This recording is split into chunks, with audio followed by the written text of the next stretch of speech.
चाषी काम को आसुनी लक्ष लक्ष टंकार निर्मित बनेगा डैम। कंधमाल जिला कनुआगाँ ब्लॉक सारंगड़ ग्राम पंचायत अंतर्गत बनेगा ग्रामर एही दृश्य। कथारे अच्छी चाष तरतर बणिज मठ। चाष काम जार कि आनंद ताहार, किंतु सेपटे चाषी मुंडे पड़ी अकाल चढ़क। आर्थिक वर्ष 22-23 जलसेचन द्वारा पुनरुद्धार कार्य पर चाषी हंतसंत। यह पुरातन डैम दीर्घ 50 वर्षर ऊर्ध एवं चाषी उपकृत होते, किंतु दुर्भाग्यर विषय 22 और 23 पुनरुद्धार कार्य पर वर्तमान चाष कार्य बाधार कारण साजिश। अभियोग प्रकार निम्नमान डैम्र पुनरुद्धार कार्य होइथिबारु चाषी माने ग्रीष्म ऋतु आसिले मुंडरे हाथ दे बसिबा व्यतीत आउ किछि उपाय पाउनथिबा कहिसंती बनेगा चाषी। चाषी हसिले देश हसिबो, किंतु एपटे चाषी मुंड उपरे चाष करुछंती विभागीय जंत्री और ठिकादार। 22 और 23 पूर्व 60 ऊर्ध परिवार एही डैम जल सेचन द्वारा चाष करी उपकृत हेउथिले चाषी। चाषी दाउ साजिले ठिकादार।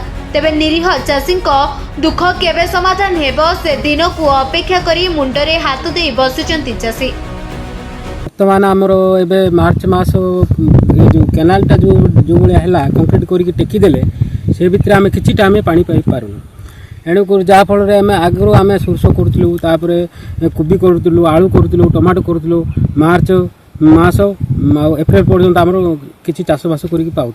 वर्तमान एवं जोटा कि आम केनाल जो टेकीदेले सी उद्देश्य आम कि आम पानी पाइपारूँ।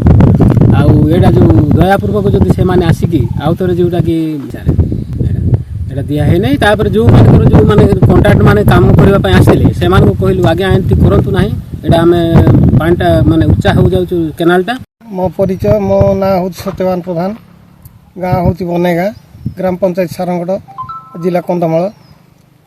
आम बहुत दिन है आम यही घाईरू यही छोट जल मानने छोट घाईरू आम पानी नहीं कर आम उपकृत होउथिलु, किंतु ये गत 2022-23 रु जो काम है से निम्नमानर काम होईची। से कि माने वर्तमान केनालटा को उच्चा कर रखिछंती। घाई रे पानी अच्छी किंतु जाई पारु नाही। दुईटा केनाल सेपटे गोटे एपटे गोटे दुई पटे अच्छी, सेपटे केनालटा एपर्यंत पानी अपर्याप्त परिमाण जाउची, किंतु एई पानीटा एपटु माने केनालटा जाई पारु नाही। कारण एई माने केनालटा को से माने प्राय फुटे उच्चा कर टेकी देइछंती, उच्चा कर रखी देइछंती। से तो आमे कोनोसी किछि आमे होउचु चाष कर ये करा कथा। आगु आसथिला पानी प्राय मार्च मास 15-20 पर्यंत आम ये आलू, मूला, सोरिष इभेन समस्त सब चाष करूँ। यही वर्ष टोटाली पानी ना घाई रे किंतु पानी अच्छी, किंतु आम पानीटा पाई पारुनु। आदि ये केनालटा को आउ थे से मैंने देखिकी जलसेच विभाग कौन से पदक्षेप नियंता ताहले आम उपकृत हूँ। आम ये केनाल उपर का निर्भर करूँ। आमर किसी ये ना आमर चाषबास अन्य किसी ना धान चाष करूँ, अन्य चाष करूँ।